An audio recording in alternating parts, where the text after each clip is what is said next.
Welcome to the Learning Pines YouTube. We hope this video helps. In this video, I will show how to play open arms on guitar. We will begin by identifying the main chords.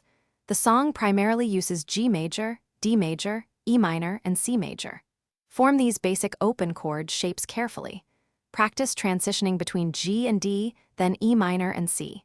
Focus on clean, clear notes and a steady rhythm from the very start.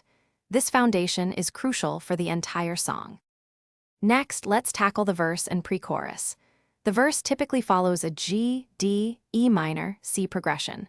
For the pre-chorus, you'll introduce a minor before moving to D, then G, and finally C. Pay close attention to the timing and feel of these sections. A consistent strumming pattern, perhaps down, down, up, down, up, will help maintain the song's emotional flow and energy.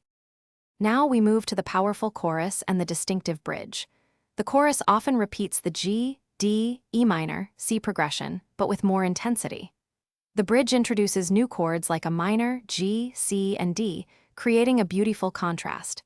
Experiment with dynamics, playing softer in some parts and louder in others. This adds depth and emotion, making your performance truly expressive and engaging for listeners. Finally, let's look at the solo and outro. The solo is often based around the G major pentatonic scale, offering a melodic and expressive break. For the outro, you'll typically repeat the main chorus chords, gradually fading out. Practice connecting all the sections smoothly, from the intro through the verse, pre-chorus, chorus, bridge, and finally the outro. Aim for a cohesive and polished rendition of the entire song.